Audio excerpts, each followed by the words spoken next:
300,000 people will be thrown out of airport terminals in 2025. Stop. Imagine a scenario where a single date on a plastic card causes you to lose $1,200 instantly. Or worse, a silent medical condition triggered by a pressurized cabin leads to a life-threatening emergency at 30,000 feet. The airlines are banking on the fact that you will remain silent and uninformed while they maximize their profits. The airport has become a financial and physical minefield for the unprepared traveler. You are not just a passenger to them. You are a data point in a system designed to extract every possible cent from your pocket. But you can fight back. There are 12 critical rules you must follow to exit that terminal with your health, your money, and your dignity intact. Here is Rule 1 of 12. Rule 1 of 12. In 2025, over 300,000 Americans will be turned away at security because of a date they never thought to check. Harper, a 28-year-old ICU specialist, arrived at Tampa International Airport for her long-awaited dream vacation. She had her bags packed, her boarding pass on her phone, and her standard driver's license in her wallet. She handed that ID to the TSA agent at the podium. He didn't smile. He didn't even bother to scan it. He simply pointed to the top right corner of the card and said the words that ruined her year. "I cannot let you through with this." Harper was stunned. Her license was not set to expire for another 2 years. But the federal Real ID deadline had finally arrived, and her standard card was now a useless piece of plastic in the eyes of the government. The flight to Maui left without her, resulting in a $1,200 mistake that no insurance would cover. The airline will not warn you about this because they are banking on your ignorance of shifting federal mandates. Look at your license right now. Does it have a gold or black star in the top corner? If it does not, you will be grounded for every single domestic flight starting May 7, 2025. This is not a suggestion or a guideline, it is federal law. Book your DMV appointment today. The upgrade usually costs about $35, which is a small price to pay to save an entire vacation. Reality check. Most government offices are backed up for 3 months or more. Harper eventually got her star, but only after missing her best friend's wedding. Having a valid ID is just the baseline for survival. Even if you get past the podium, there is a secret system running the terminal that decides your fate before you even reach the gate. Rule 2 of 12. You must demand a manual pat-down immediately if you carry an implanted medical device. Violet, a 31-year-old photographer, found herself standing in the high-tech security line at Washington Reagan National Airport. Her heart was already racing, and not because of the crowd. She looked at the millimeter wave scanner, the large glass booth that travelers step into, and she froze.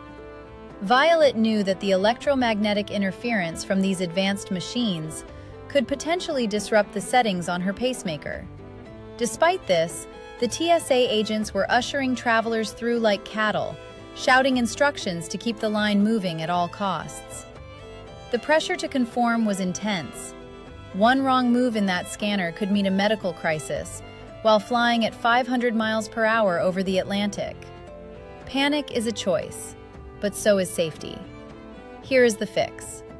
You have the legal right to opt out of electronic screening. Simply approach the agent and say clearly, "I have an implanted medical device, and I am requesting a manual pat-down." They are banking on your ignorance to keep their processing times low, but your health is not their priority. Most medical agencies recommend this opt-out for specific pacemakers or internal defibrillators. Keep your medical device ID card in your hand to avoid any debate or confusion with the staff. It takes an extra 3 to 5 minutes, but it eliminates the risk of a technical glitch that could be fatal. Safety always comes before speed. Violet took the pat-down and boarded her flight with zero stress. While your health is the primary concern, your wallet is the next target in the terminal. You survive security, but you are about to get hit by a hidden cost that most people never see coming. Rule 3 of 12. The kiosk is a trap designed to steal your time. Emily, a 39-year-old accountant, was staring at a sea of frustrated travelers at Madrid-Barajas Airport. The line for the self-service kiosks snaked past the duty-free shops, creating a 40-minute stationary nightmare. She was exhausted, and her feet ached from walking nearly 2 miles across the massive terminal. Everyone around her thought the kiosk was the fastest way to get a bag tag, but they were wrong. The airline won't tell you this, but those machines are often poorly maintained and prone to printer errors that can send you back to the end of the line. Emily watched a man ahead of her spend 10 minutes fighting a frozen touchscreen. It was pure frustration. They are banking on your ignorance while you wait in the digital cattle pen. Here is the fix. Emily did not wait in that line. She used the airline's mobile app to generate a digital bag tag voucher before she even stepped out of her taxi. Most major carriers now have a bag drop shortcut feature that allows you to skip the kiosk entirely.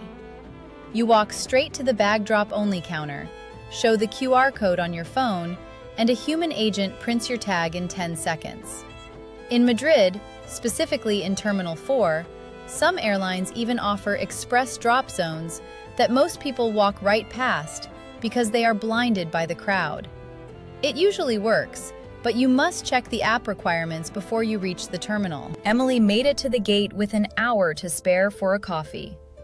You just saved yourself a massive headache. But that time-saving trick is nothing compared to the shock of being blocked at the gate by a rule you didn't even know existed. Rule 4 of 12. Never leave a vulnerable loved one at the security entrance without an escort pass. Lincoln, a 45-year-old architect, was at Denver International Airport at 5:30 a.m. He was not flying, but his elderly mother was. She was frail, easily confused by the sprawling terminal, and terrified of the aggressive TSA lines. Lincoln watched her disappear into the crowd and felt a sinking knot of anxiety in his chest. He had no ticket and no boarding pass, and he thought he was powerless to help her further. The airline will not tell you this, but the security checkpoint is not an impenetrable wall for non-travelers. It is called an escort pass, sometimes referred to as a gate pass. Lincoln did not panic.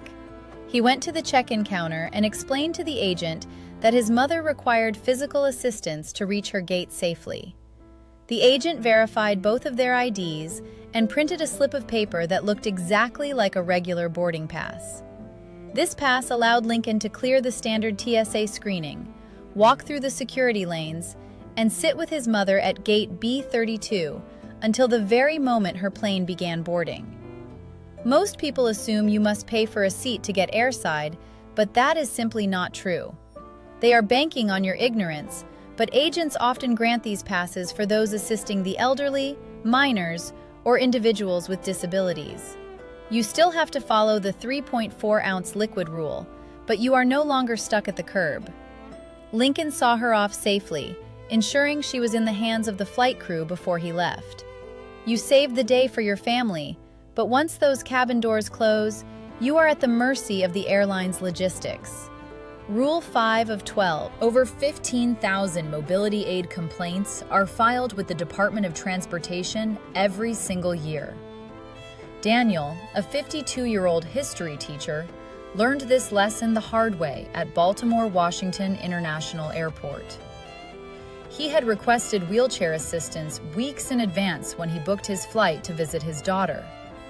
But when he arrived at the curb at 10 a.m., the promised help was nowhere to be found. The airline will not tell you this, but requesting help during the booking process is often just a suggestion in their chaotic system. Most people think the process is automated and foolproof, but it is actually managed by third-party contractors who are frequently understaffed. Here is the fix. You must confirm your request exactly 48 hours before your scheduled departure. Call the airline's dedicated assistance line directly and get a confirmation name or a reference number. When you arrive at Baltimore, do not wait for someone to find you. Head straight to the Special Assistance counter. This is where the system fails most people. If you wait until you reach the gate to ask for a chair, you have already lost. Most carriers need at least 30 minutes to dispatch a staff member from another terminal. Reality check. Staff are often spread thin and overwhelmed. Your polite but firm persistence is the only thing that works in this environment. Daniel finally made his flight, but only after a grueling and unnecessary wait at the check-in area.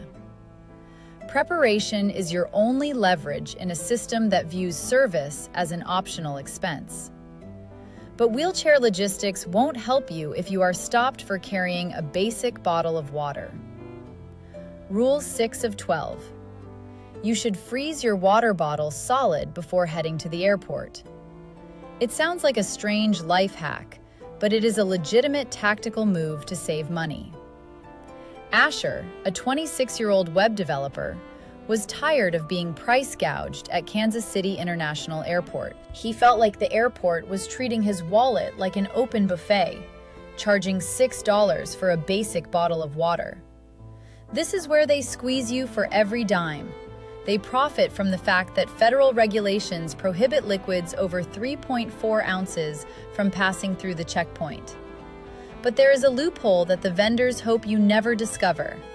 If a liquid is frozen completely solid when it reaches the X-ray machine, it is legally classified as a solid, not a liquid. Asher froze a 20-ounce bottle of water the night before and placed it in his carry-on. When he reached the checkpoint at MCI, the TSA agent pulled the bottle out, checked it for any signs of melting, and saw that it was rock hard. The agent pushed it through the scanner and handed it back. You just saved $5 or $6 on a single drink. Reality check. If the ice is melting and there is even a half-inch of liquid at the bottom of the bottle, the agents will make you toss it in the bin. It must be frozen through. Asher made it to his gate with his cold drink intact, ready to hydrate during his flight. Saving $5 is great, but it won't protect your health from the silent danger lurking in the cabin air. Rule 7 of 12. Motion is the only medicine that works when you are trapped in an economy seat. Eleanor, a 63-year-old librarian, gripped the armrests of her cramped seat as her plane climbed away from Oslo Airport. Her legs already felt heavy and leaden. It was only a 4-hour flight to London, but the cabin pressure and restricted legroom were taking a physical toll on her circulation. She tried to stretch, but her knees hit the hard plastic of the seat in front of her.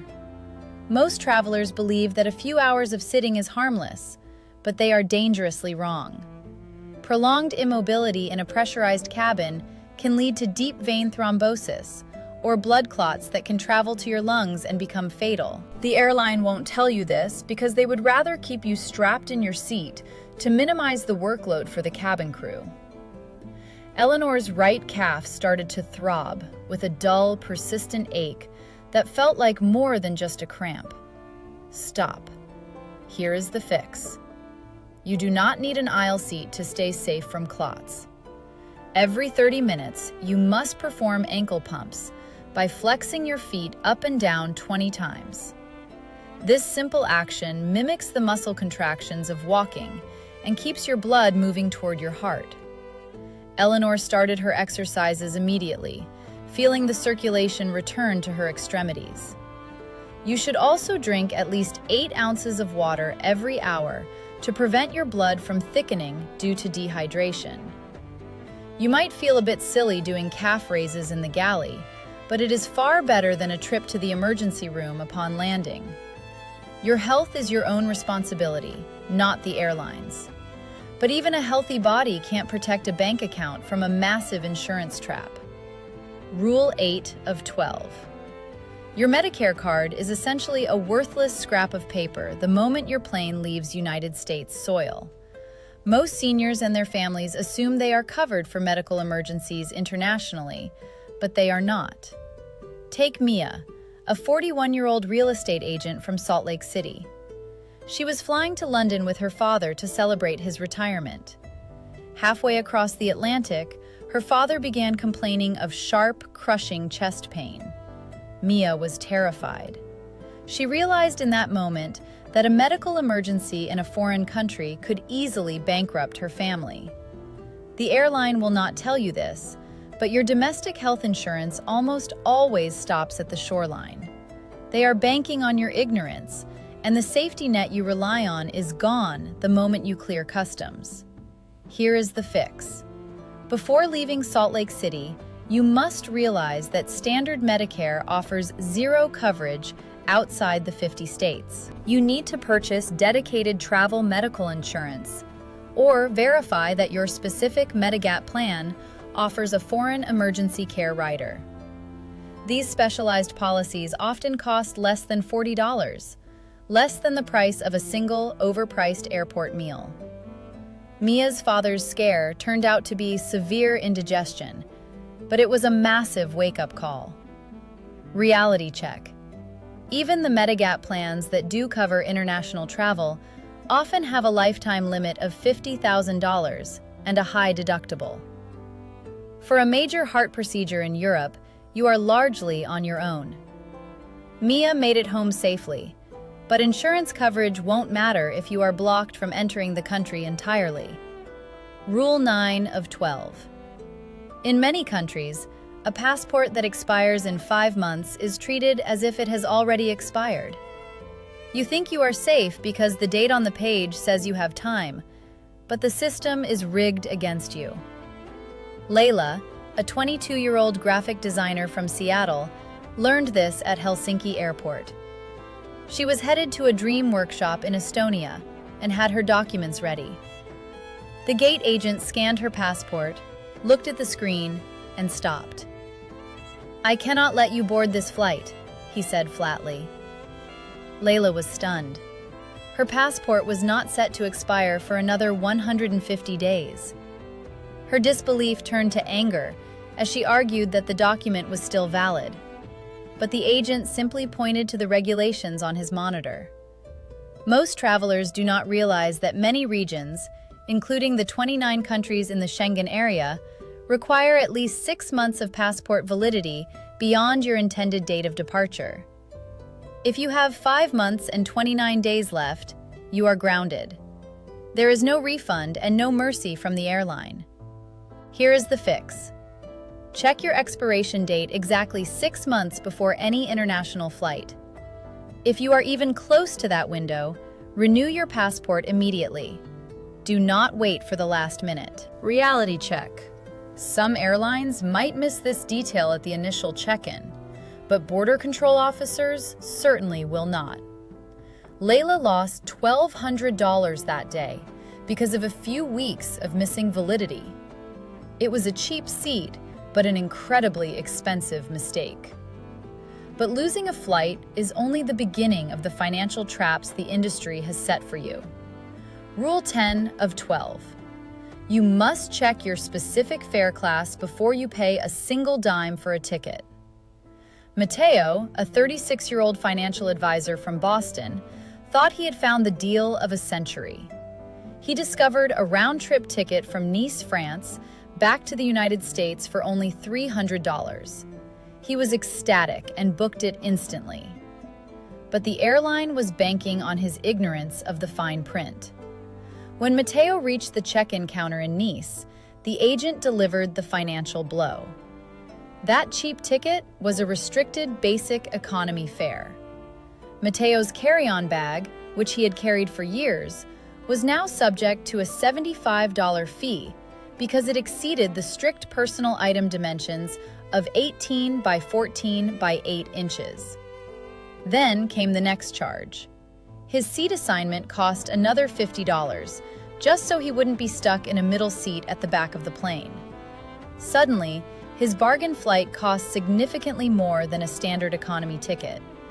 The system is rigged to hide these costs until you are standing at the counter with no other options. Here is the fix. Always click the fare details or baggage allowance link before you enter your credit card information. Use tools like Google Flights to filter by baggage requirements so you can see the true price of the journey. Sometimes, paying $40 more for a standard fare saves you over $100 in gate fees. Mateo learned this the hard way. He saved on the fare, but paid the price in stress and hidden charges. Knowledge is the only way to beat the system. However, even the best fare won't save you if you miss the critical window for protection. Rule 11 of 12. Travel insurance is not a safety net you can grab at the last minute. It is a ticking clock.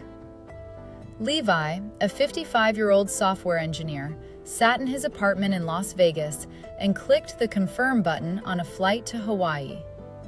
He saw the insurance pop up for $85, but decided he would wait until closer to the trip to buy it. That was a massive mistake. 2 weeks passed, and Levi's chronic back injury flared up so badly that he could barely walk, let alone sit in a plane for 6 hours. He panicked and bought a premium insurance plan that same afternoon. He thought he was protected, but he was wrong. When he tried to file a claim to recover his flight costs, the company pointed to the fine print regarding pre-existing conditions.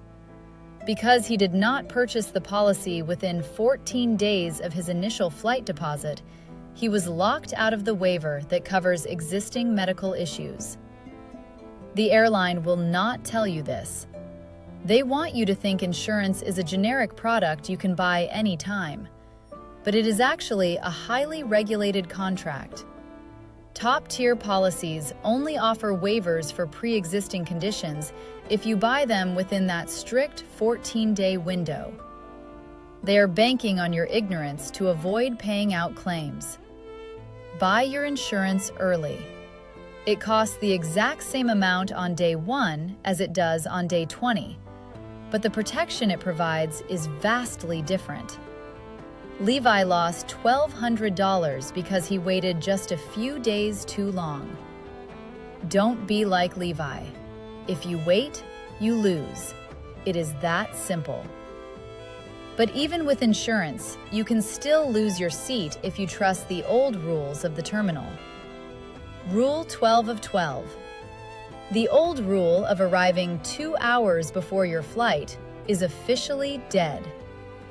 For Mason, a 47-year-old executive chef from Chicago, that outdated advice turned into a logistical nightmare at Milan Malpensa Airport. He arrived exactly 120 minutes early, feeling confident in his schedule. But the line for security stretched like a serpent through the entire length of Terminal 1.